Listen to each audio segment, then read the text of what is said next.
Growing pains. Growing pains. Welcome to Growing Pains.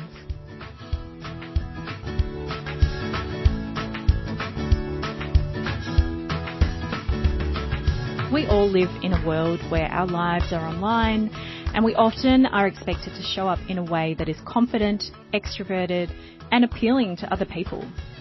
Be it showing up online to your community, speaking to people face to face, or the nerve-wracking nature of job interviews, how you represent yourself can be the make or break of relationships moving forward. Our guest today is a master at showing up and ensuring that you remember him after he leaves the room. Andrew Morello is an awarded entrepreneur, investor, author, and the winner of the first Australian Apprentice. Prior to becoming Head of Business Development at the Entourage, Australia's largest training institution for entrepreneurs and business owners, Morello spent 10 years alongside Mark Bouris building out the Yellow Brick Road Wealth Management Branch Network nationally. He has personally built an impressive portfolio and has also led numerous community projects across Australia and internationally, including as a founding board member of Project Gen Z, a social enterprise which runs entrepreneur and development programs for disadvantaged children.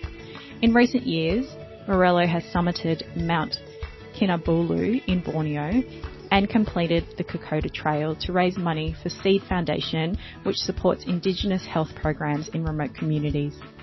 Morello is an active member of Australia's entrepreneurial and real estate communities, an engaging and charismatic speaker, and a passionate person when it comes to sharing his success with other entrepreneurs, business owners, and investors to help them reach their full potential and not waste their precious life. Andrew well and truly has the gift of the gab. We had an amazing chat, and I am really keen to share with you what he had to say about representing yourself and living the dream. So I have the man with me, the man that is Andrew Morello. I am out of my mind excited to talk to you today. How are you, Mr. Morello? Amazing, Caroline. Thank you so much for having me. I at one stage we were spending a lot of time together, so I'm having a bit of Caroline withdrawal symptoms. Obviously COVID put a little dent in that, but it's wonderful to be here, and thanks for having me on today. So we're talking growing pains today. We're talking what it's like to be whatever it is to be an adult, and we're going to share a little bit about you and your story and your journey with our listeners. But to kind of loosen us up, not that you ever need loosening up, but to get us in the mood of what it's like to be an adult, I'm going to give you a few rapid fire questions. Yes. Do you consider yourself to be a fully grown adult? No. I don't. I think it's because, I think that's the trick. I think, there's a trick in life, which is, and I say this all the time to people, I said, don't grow up, it's a trap, right? But there's a real underpinning, subconscious, emotional and spiritual, aspect of that. That, if you're continually seeing yourself as young and growing, and continually take the time to stay young, then you will stay young for life. I love that. I think that's a great idea. I Yeah. think you're doing that very well. You've been on some of my adventures, so you know. I have. Very Correct. much so. What is your most embarrassing adult failure? Most embarrassing adult failure. I as you know, I recently, 4 months ago today, had a baby, and I was telling the doctors and the nurses that the one thing my brother has over me is that he delivered my cousin at home.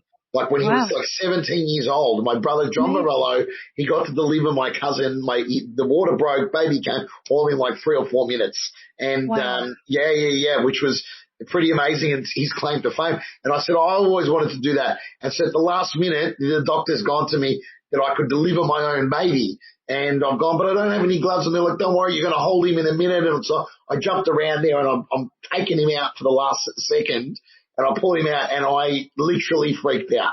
I'm not going to lie. I've been to 30, 40 countries in my life. I've seen some real fucked up shit in life. And I was just like, what the fuck is going on right now? And I froze and they took the baby away from me. And then I was just standing there like for like 2 or 3 minutes and like in this blank face. And so it was probably a slight epic fail from my end. And then the mother of my child was like, what's wrong with you? And I'm like, I don't know. I've got placenta on my hands. I'm freaking out. This whole thing freaked me out. And so I thought I was going to be a lot more well adjusted and prepared for it than I was when it actually happened. And if anyone can hear, that is him crying in the background, Lion Mane Morello. Yeah, we're in lockdown again, ladies and gentlemen, in Sydney. So otherwise I would have been in my cool booth that you can't see Caroline's amazing booth at my office. Correct.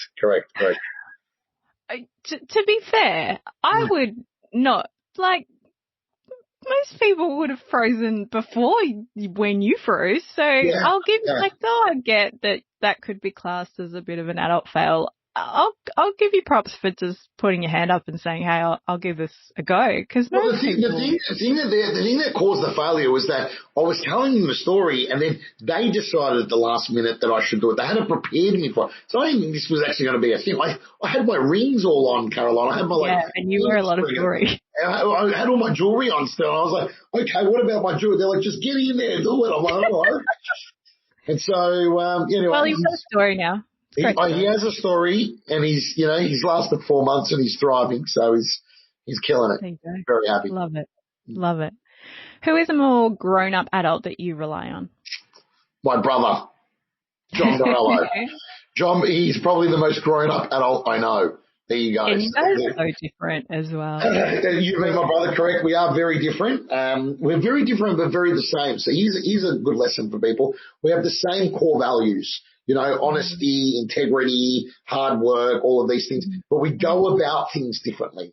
We go about life differently. We go about relationships differently. We go about, the way we enjoy life. Like we both thoroughly enjoy life, but my brother would, we both love travel. He loves going to really nice places. I like roughing things out, but we both love going to amazing, crazy places around the world. I go to Burning Man. He goes to a 6-star resort in Bali.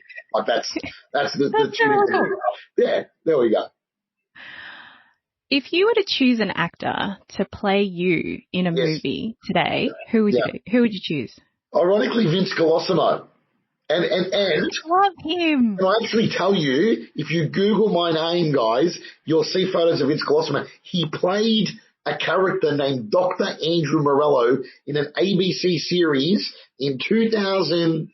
Oh my God. 2000, called Dr. Andrew Morello, and his wife's name was his wife's name in the movie was in the show. It was called MDA. It was on the ABC. So if you Google all that, guys, you'll see Vince Colosimo played a character named Andrew Morello, and I've obviously since winning The Apprentice and doing a whole bunch of other things, done charity events with him and met him at different launches and so forth. And I swear to God, people have said, you two, when we're together, when we're on stage together, when we're doing things, they go, you two look like and act like brothers.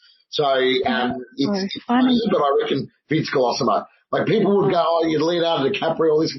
I think Vince Colosimo is me. Oh, I love Vince Colosimo. And especially when I got my chills out. If you had to choose someone to play you in your like 60s, 70s, 80s, who would you choose? Pacino.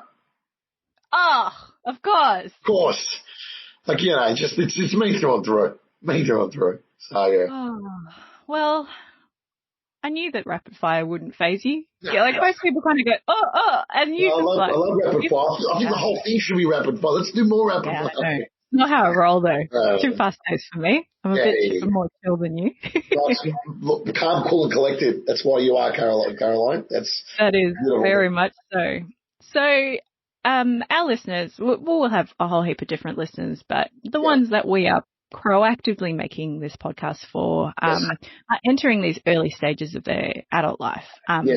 It's a real different space to kind of step out of being 17 in high school, and then somehow the world decided, well, in Australia specifically, decided we were adults at 18 and off you go. go live your life as an adult. Yes. It's a bit daunting. And one of the things that I've always admired about you, and I think that I believe that you are truly, I believe we're all one of a kind, but there's something about you that when I watch people meet you in person and they are well and truly still talking about you, thinking about you when you leave the room. Has that always been the case? Have you always been like... they're saying good things and thinking good things. Well, they're saying things. You can't expect everyone to say good things because you can't be everyone's don't. And it's something I've done my deep work with my spiritual coaches and mentors over the years, that you can't be everybody's cup of tea. I did used to take it personally. I have a pretty good attrition rate though, which is pretty good. Like you do. I agree with that. It's like a 95-5. That's what I've worked it out. It ends up being about a 95. I got told if you can get to 80-20, it's good. And I reckon I'm doing 95-5. You're 95. Sweet. Yeah, which is pretty good. Yeah. Have you always been that guy? Have you always been the person that shows up, that the kid that shows up and everyone's like, who's that kid? Or were you that kid that was like, oh God, who's that kid? Yeah, I probably, it's funny because sometimes I see someone else and I go, am I like that? And people are like, yes, that's you. And I'm like, oh shit, okay, is that what it's like? But I'm not saying that in a demeaning or arduous way. I'm more saying it as in like acknowledging, the craziness that some people are and me putting myself in that category. I was very, very lucky, Caroline, and to the listeners that are out there, you can do this whether or not you had what I had or not. So I was very, very lucky. I had very supportive parents, as in like, there's a classic story that I tell people, and I'll try and make it as quick as possible so we get through as much content as possible. But 7 years old, at a place called La Mirage in Melbourne, which is on the Hume Highway. It's a place that holds 1,000 people. It's a reception centre. It's New Year's Eve. My butcher had told me, he normally told me rude jokes, and my mum cracked the shits at him and said, stop telling him naughty jokes because he tells other people, he memorises them and tells other people. And so what happened was he told me a clean joke, but I didn't understand it at all. It was a political joke. And for those who are listening in the core demographic here, 17, 18, 19-year-olds or 16, whatever you might be, you're not going to know what any of this means, but it was a joke around pork eating and the recession we needed to have in 1991-92. And so I didn't understand it. And so like, if you've got any interest in politics, Google that. Recession we needed to have, pork eating, you can understand a little bit more. But it was basically the crux of it is that all Australians hated pork eating at the time because economically we're going through a bad situation. But I didn't understand it back then. I'm 7 years old. 1,000 people, New Year's Eve, they get through the floor show, they get through the food, they get through the wine, and the MC's thinking shit, the fireworks aren't until midnight, and it's like 11 o'clock, and he's like, we're going to have a jokes competition. So like, does anyone want to go in there? And I went up to my parents and I said, can I go and tell the joke? And my mum's like, yeah, that's a clean one, but think about it, most European parents that have come on a boat from Italy would be like, no, you're going to embarrass our family. You're going to, but they don't want to encourage you to get up in front of 1,000 people. You're going to make our family look silly. Like, that European culture or ethnic culture, don't embarrass your family is a big thing. So anyone who comes from an ethnic background will understand what I'm talking about. But my parents were like, yeah, go. So I run up there. And the first guy who tells a joke, it was an Italian social club, 1,000 people New Year's. So, the first one was a guy who told a joke, in Italian and it was a rude joke. So you can imagine there was a lot of older Italians there, conservative. They didn't find it funny at all. Second guy gets up, he tells a joke in Italian again, and only half the room probably spoke Italian. Then I got up, and first the novelty of a 7-year-old, right, getting up and telling they're already cheering you along. Already, correct. But then I told a good joke, and everybody laughed. And it's still funny today if I tell the story, if I tell the joke, right? So, like, if I put it as making an Australian version, a modern-day version of it, people get it, and they find it hilarious, right? So like, the moral of the story there was, you learn 3 things before you turn 7. Right, you learn 3 things. You learn your barometer on love, fear, and hate. This isn't me coming up with this. This is child psychologists.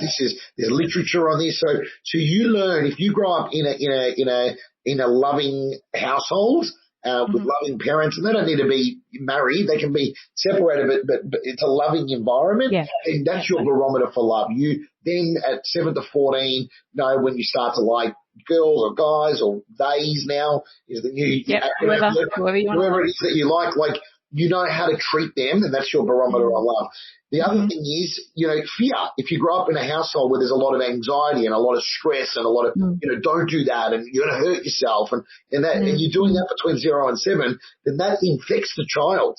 And, so and the last part is if you grow up in a household where there's racism, and it's natural for people to say, oh, those bloody this or those bloody that, then it infects the child as well. So the moral of the story is that at 7 years old, I had a loving environment. I had no fear because my parents had said, go and get up in front of 1,000 people and tell a joke, and they were fine with me doing that. And then last but not least, there was no hate. My father employed Catholics, Jews, Muslims, everywhere. We had a very diverse childhood growing up. So obviously to the listeners, if they obviously haven't had the fortune of growing up in a family where that was very much like that, then you need to then make a conscious decision, right? Especially if you're at the crucial age of 17, 18, 19, that precipice of going into the next venture of your life, is that you need to make a conscious decision. Do I then cut?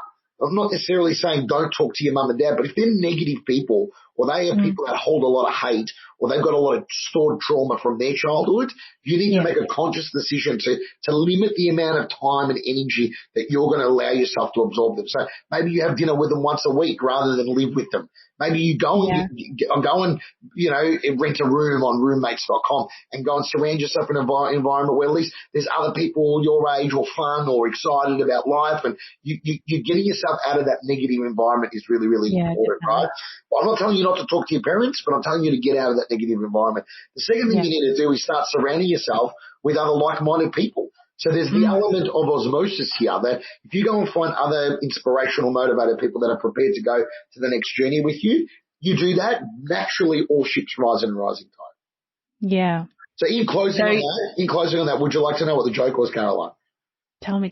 I'll do it, but I'll do it in a modern day version of it so it'll make sense for the listeners, right? So there's a guy drowning in the middle of Sydney Harbour, and there was 3 boys, 15-year-old boys on a tinny fishing in Sydney Harbour, and there's a guy drowning. So they roll over to him, they save him, and they realise it's Prime Minister Scott Morrison. Right? And so they drag him into the boat and he says, boys, thank you so much for saving me. I'll grant you all one wish each. The first boy asked for a BMX bike. No worries. He goes, done. I'll get you a BMX bike. Second boy asked for a trip to Fiji for him and his family. He says, done, organised. Third one goes, can I get a state funeral? Now, state funeral is generally reserved for like somebody who's very famous and all that. He goes, why would you need a state funeral? He goes, he goes, how old are you? He's like, I'm 15. He goes, why would you need a state funeral? He goes, I need a state funeral because my dad's going to kill me when he finds out I saved Scott Morrison.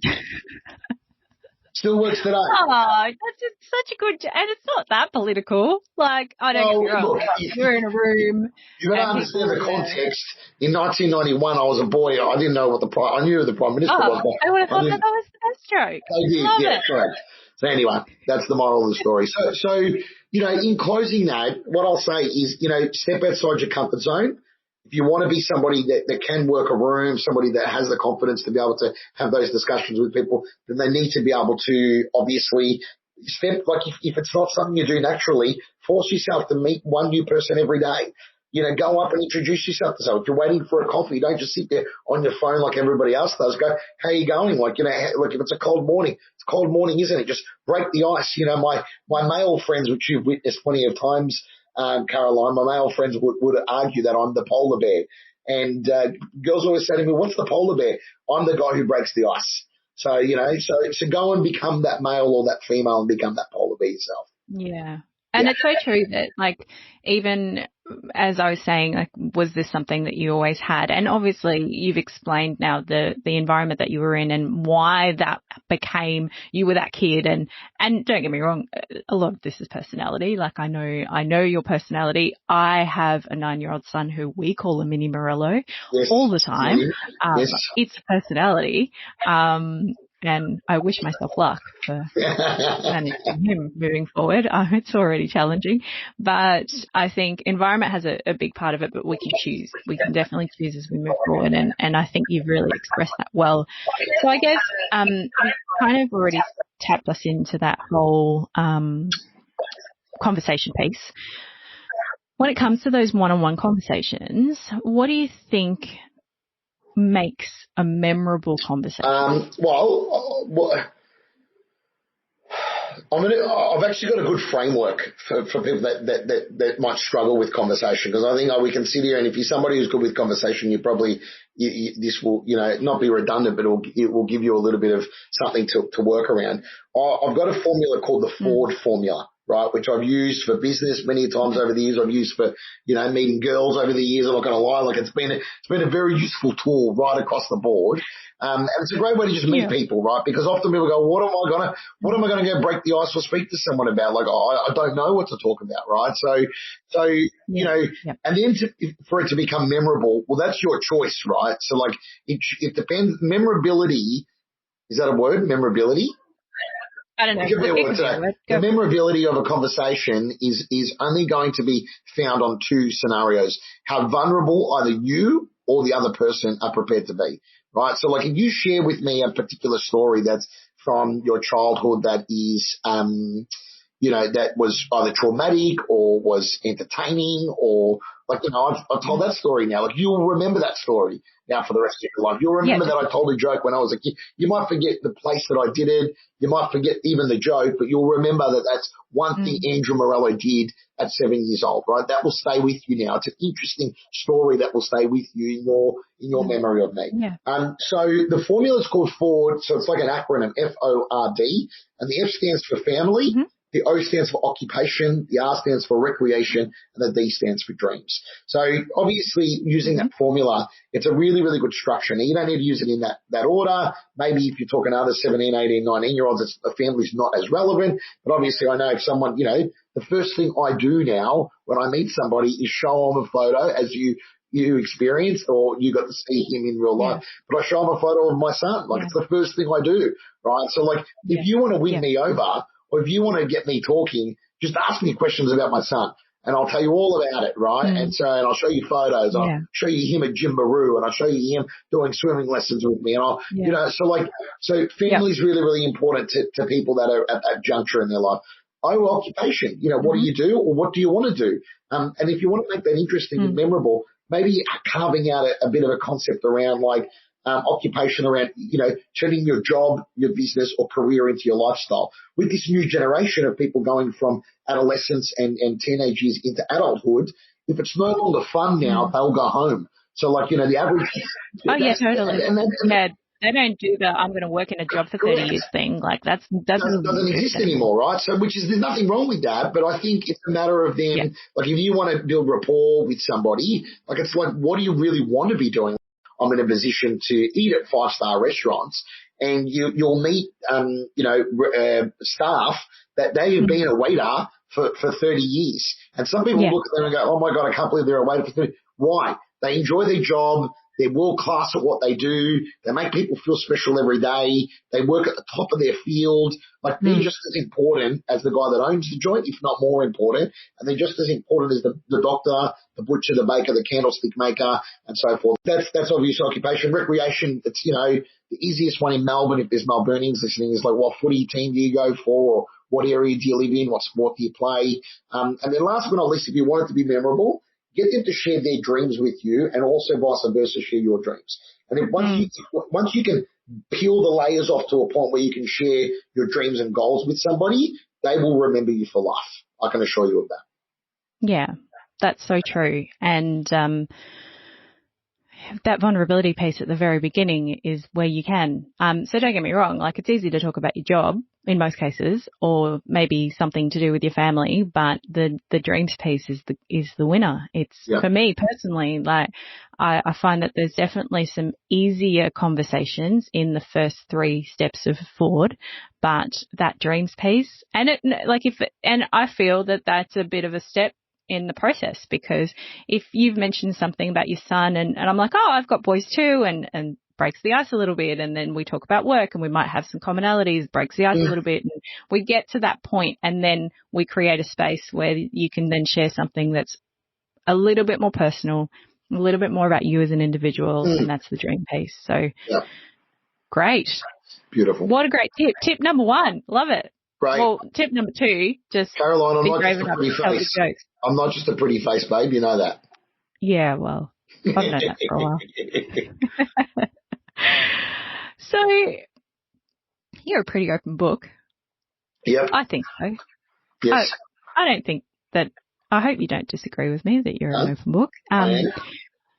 So, when it comes to, especially with what you just shared with us and the example of Forward, that space of vulnerability is really tricky. So how, like, maybe you aren't the best person to give us an example of this. Yeah. But how do you find the balance between authenticity and privacy? I'm probably not the best person, right? I'm the classic oversharer. I was on a plane to Ballina to Byron to go do a ceremony with my shaman, and I got sat next to someone I had never met. Just the fact that you just said, I was on the way to see my shaman. Yeah. People are like, what? Yeah. And I never met this guy in my life, and we were both fully grown men crying on the plane together, talking about our families, talking about my mum. I haven't seen you since my mum passed. My mum passed. No, I haven't seen you since COVID. I actually haven't seen you in person since I came to the office. Since Cambodia. So since September 2019. No, I came to the office once, to your office. Yeah, but I feel like that was after, I think that was before. No, it was after October. So we went to Cambodia October 2019. And then I came and saw you between that and COVID, which was March 2020. But that's not a long time. But anyway, the moral of the story was, we shared that much that we actually had a bit of a moment. We were both wearing masks. We had to take the masks off. We had to get tissues, so I'm probably a classic oversharer, but what I find is if you are prepared to do that, and I'm not saying everybody needs to do this, you need to do what you're comfortable with. I find that if you are prepared to do that, there's a saying I came up with: if you're prepared to show blood, people will bleed with you. And that is trademarked. It's not trademark, but it's trademark pending. That is an Andrew Morello quote. I said that because everyone's like, you wear your heart on your sleeve, right? They say that about me. But I said the reason why I wear my heart on my sleeve, or the best way to wear your heart on your sleeve, is to talk about the things that are difficult, right? And if you can do that in a short period of time, the layers and the walls that you can bring down in a very short period, right? But it needs to be, you generally need to show that vulnerability first. And then people will come along on the journey with you, right? And it's and look, I'm a big believer that there's nothing wrong with a single served friend. There's single serving friend. That's a Fight Club. You're going to be, that's what I was about to say, from Fight Club. It's nothing wrong. As you know, I'm generally pre-COVID on 100 plus flights a year and in 10 countries a year. So there's plenty of random people I spend 14 hours sitting next to, and I'm not the kind of guy that's going to put my earphones in and if you ever get on a plane and you happen to be seated next to Andrew Morello and you were planning to read a book on that flight, I wish you were. It's not happening. It's definitely going to be there's going to be a lot of whiskey being drank. There's going to be a lot of fun being had. There's going to be lots of shenanigans going on with the staff as well. I always rope them into some sort of adventure. There's tours of planes. I've been into cockpits. I've bought economy and ended up in first class. I've had so much. Planes for me have been an adventure. Were you on the plane with me? Were we Been on on my the bucket list. We did go on once. Yeah. Yeah. But I am the person that has a family of children who you now have children. You'll get it eventually once he gets a bit older. But when I get on a plane, I'm like, there's no one here. I'm going to go hide. And I don't sit next to you on a plane because I know I'm not going to get any rest. That's right. You did hide. You were like down the back. That's right. I came down and found you. Next to Morello because I won't get rest. And I'm escaping my family and my children and my mini Morello. Yes. So you needed a break. You did need a break.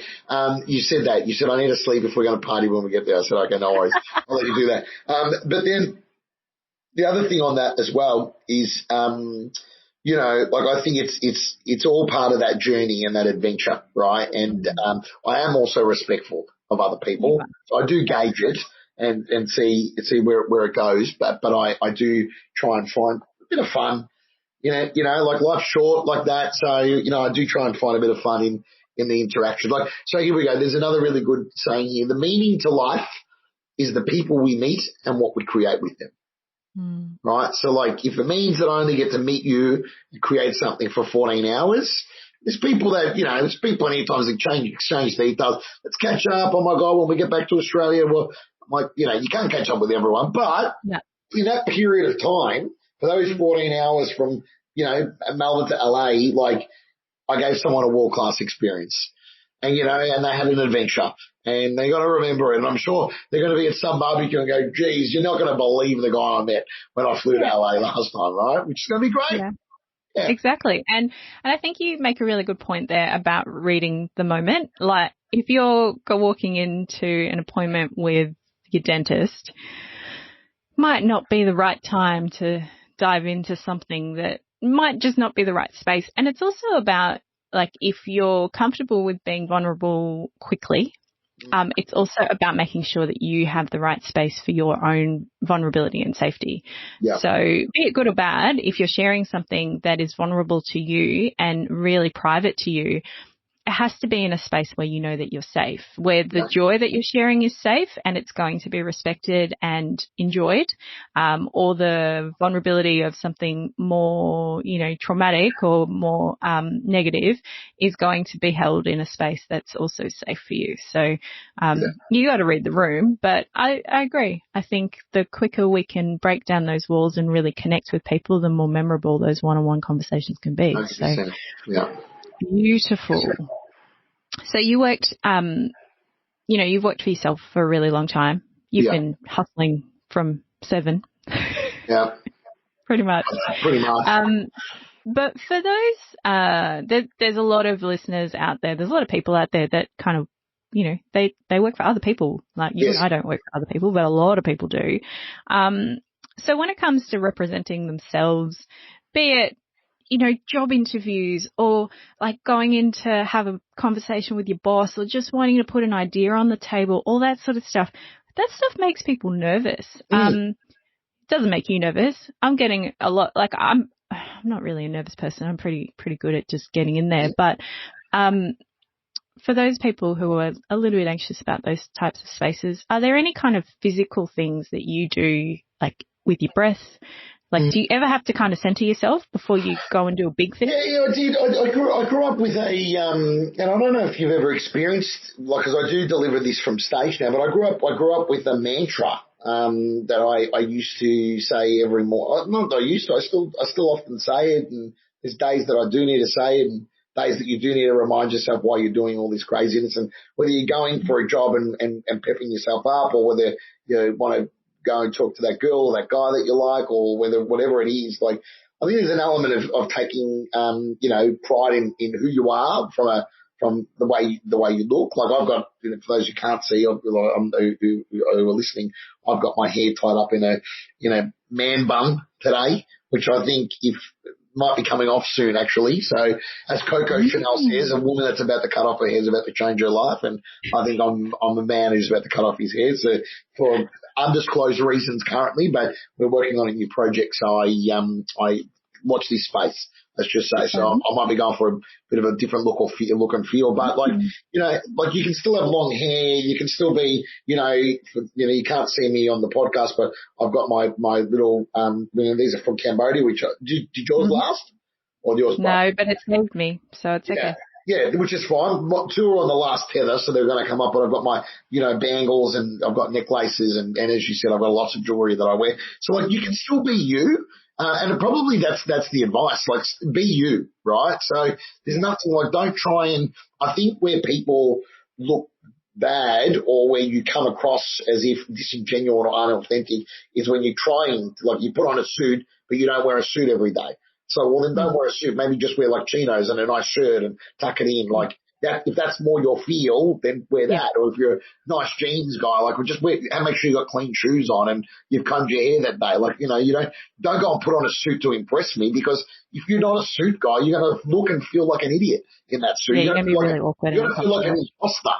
And that's that imposter syndrome that people talk about, right? So anyway, the mantra that gets me in the right frame of mind is, and I'm happy for you to, put this on as a link or whatever, or download it. If you email me, I'll shoot it back to you as well. But, for every second of every minute of every hour of every day, I do my best to reach my full potential and not waste my precious life living the dream. So it's something that a mantra I've always had. It was written up on the wall growing up. It was, I got it from martial arts when I was a kid. And it's just something I've always believed in, and it works for me, and it like that way you're not pegging yourself against anyone, right? If anyone's into reading books or listening to audio books, there is a really good book worth reading that I read at 17, 18, 19, 20, which was called The Four Agreements by Don Miguel Ruiz. And the author talks about these 4 Toltec teachings from thousands of years ago that if you can master, you will find that it's the key to happiness, right? It's a really easy book. It's a short book. So if you're not a big reader, no worries, but you can download it. There's even a PDF, like someone suppressed it into a 10-page PDF. If you Google it, you can just read that. And it's we'll definitely put that in our show notes as well. Yeah, put it in the show notes. Yeah, definitely. Yeah. So the 4 agreements, I've read it literally 15 years ago. I'm not going to remember it perfectly, but one of them is always do your best. So one of the agreements, right? So if you've done your best, then it doesn't matter if it's not good enough for the person to get the job. It doesn't matter if it's not good enough for that girl or that girlfriend or that boyfriend you've got. It doesn't matter if it's not good enough for your parents, because it's your best, right? But you've got to be honest with yourself and have a genuine and authentic conversation with yourself. Have I actually done my best? Is this something I've actually done now, right? So, and you can't bullshit yourself. Like, if you're lying to yourself, then you're really fucked. You can't have an honest conversation with yourself. Like, did I actually try my best in that interview, or did I prepare, or did I go and get drunk the night before? And I thought, it's a Thursday night. It's just the first interview. I'll go and drink up on a Thursday night with mates and then get home at 2 a.m. and then you're in there at 9 o'clock and you're a bit hazy. Like, if you're going for an interview, I'm not telling you to go to bed at 9 o'clock, but I'm like, just stay home that night, or don't drink, or go to your mates, but don't drink, and go home so you've got that clarity, so you are able to be world class when you get there. Yeah. And just show up in your best self. Correct. You mentioned something just then that I'd really love you to explain what it means to you. You use the phrase Morello Ltd, and I think a lot of people mistake that as limited. They do. And I know limited. It's not. You know it's not. Correct. So what does living the dream mean to you? Well, I have it tattooed on my leg, which I got after I stayed at a Buddhist monastery in Chiang Mai. I've got it literally tattooed on the right of my leg with bamboo, which in Thai is Kanche Chiwit Nam Om Fan. And for me, it's more than a mantra. It's a way of life. So, and by getting it tattooed on my leg, I'm not advocating for everyone to go out and get tattoos. I have a number of tattoos, but I'm not telling everyone they need to go get them. And a lot of mine are. I don't have one at all. you don't have one correct. So, a lot of them are positive affirmations and so forth. But anyway, the moral of the story is the reason why I got living the dream on my leg was that if I got up every day and I was showering and I was looking down at my leg and I was drying my leg and I said living the dream and I'm not living the dream, then I'm lying to myself. So I then need to go and do whatever it takes that day to get back on track. You know, and like, I'm not going to sit here and pretend like every day is sunshine and lollipops. It's definitely not, especially when you own your own business. You're dealing with dramas and people and stress. And I'm sure when I switch my phone back on in a half an hour's time, like, there's going to be some drama that I'm going to need to go sort. But then I look at it and go, well, you know what? I am going to make sure by the end of the day that I do something that gets me back on track, whether it's spend time with my son or go and take a walk across the road. Like I live directly across the road from Rose Bay, the water. You go, take a walk there. I'm very lucky. Like after 11 years living in Sydney, I've just discovered the ferries and I'm like, wow, like every morning now I catch a boat on a ferry on the most famous harbour in the city, in the world, where people would die to live, and I catch a 9-minute ferry into the city, and I meditate, and I look out to the water, and I just live this, and I'm like, shit, man, I'm living the dream, like.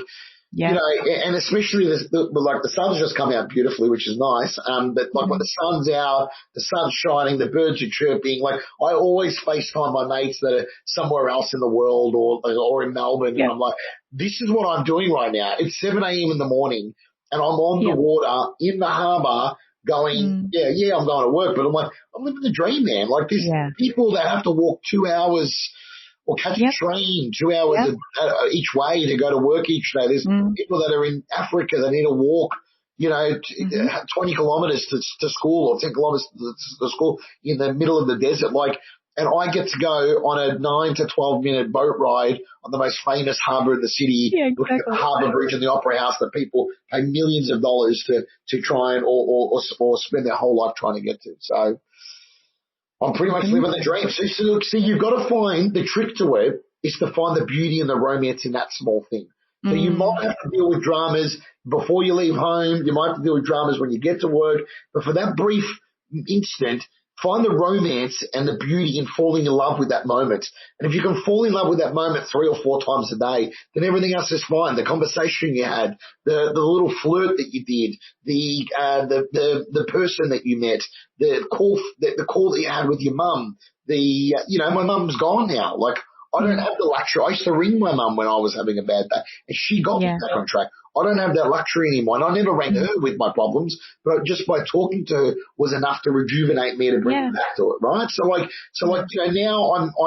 I have even a further appreciation for the romance of being able to call my mother and the chats we were able to have. So Well, thank you for explaining that, because I've always kind of understood that you well and truly are living the dream most of the time when I see you, but I didn't really know the story behind your tattoo and that methodology that you have, so thank you. Yeah, I've also got, I'm the master of my fate, I'm the captain of my soul in Dutch, which I got with one of my best mates, Stuart Cook, who's the ex-global CEO of Zambrero, the Mexican food chain. He's now the CEO of Flav. And, that's it's in Dutch, and we got it in the red light district in Amsterdam. So here we go. So we could do a whole series of today story time with Murillo. Story time with Murillo. Or on this tattoo, this is what adventure we went on. So there we go. So So in wrapping up today, if you could go back and give a piece of advice to your 18-year-old self about anything, because you've done a lot of things, would there be anything that you would say to 18-year-old Murillo? Oh, it would probably be, look, I'm a big believer in I wouldn't change anything, right? Like I've been really, really happy with everything that's happened, but from an advice point of view is probably, just, I was going to say enjoy yourself more, but I think I did. I definitely did. I was going to say maybe take it a bit slower. Right. So I was always going 1,000,000 miles an hour. Like I go back to some of those European trips I did, and instead of I would try and fit, in 3 weeks, I'd try and fit 10 countries.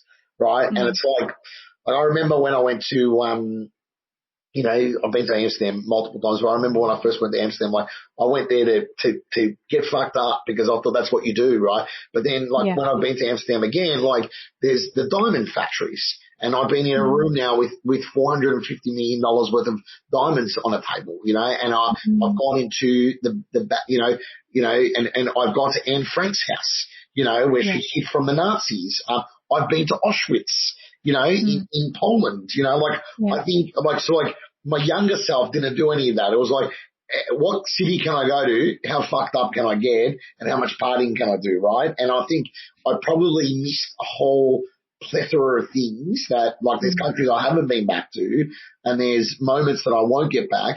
So I think just slow it down, you know, and just enjoy it the whole way. I don't need that advice. I always did that, but I slow it down and step outside, you know, what you think is the main thing that you're doing. Yeah. I think that's the best advice. Yeah. And travel, definitely travel. I know it's quite ironic to say that right now to people that are 17, 18. We appreciate it even more now. Well, correct. Exactly. Like when you do get a chance next year, you are really going to enjoy that. And probably the biggest advice I got to give people is, like, you know, travel, lose yourself in order to find yourself, especially for young people now. Like, I just find every generation that we go a little bit further, they're so trapped and bogged down in the bullshit that is bullshit. Like, they think that, you know, what their friends are doing on Instagram is important, and I'm not undermining that, and I don't want to take that away from you. And if you're somebody who is an influencer or somebody who's got 1 million followers or viewers on YouTube, great. Like, you've got it to a point where you can monetize it and build a life around it.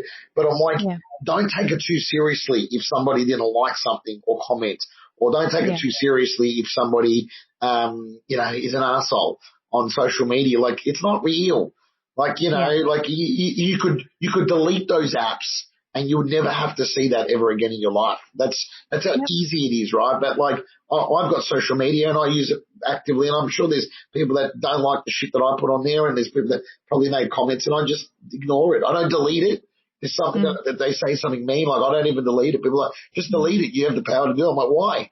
It's like, that's going to give them more satisfaction to show them that it actually shits me. And I really don't give a shit, to tell the honest truth, you know? I'm living my own dream. I'm on my own journey. I'm the captain of my own fate. I'm not going to listen to what other people have to say. Well, that was a mic drop. Yeah. Boom. Boom. Thank you for today. My pleasure. I miss you. I could spend hours with you, and hopefully we'll do that sometime soon. I'm out of lockdown. Come to Sydney. Yeah, you're in lockdown. I'm not coming to Sydney. When that's done. I'm out of lockdown. I know you're out of lockdown. So we just traded Sydney and Sydney and Melbourne just traded places. That's all we did. It was such a pleasure to chat to you today. Thank you for sharing your story, or some of your stories, with our listeners. For our listeners, we will have all of Morello's details in the show notes if you want to connect with him, if you want to follow him, if you want to keep up with his adventures, and some of the books that he recommended and whatever else. We will chat to you again soon on the next episode of Growing Pains. Well, that was a chat. As I'm sure you could tell, Morello and I are very good friends. We spent lots of time together, and it was such a pleasure to chat to him. I haven't had the pleasure of speaking to him for a while due to this COVID world that we're in, but he was well and truly one of the people I wanted to get on the podcast, simply because I know he well and truly lives and breathes what he speaks. You know, he is living the dream. He's looking for those opportunities, and he's super vulnerable and super open. Now, we don't expect you to be the Morello of your world. Maybe you are, maybe you're not. But some of those insights that he shared can well and truly be put in place. So I hope that you enjoyed the chat. I hope that you got some takeaways that you can implement. And I hope that you find a little bit of magic today as you look around your life and your world and find a way to live your version of living the dream.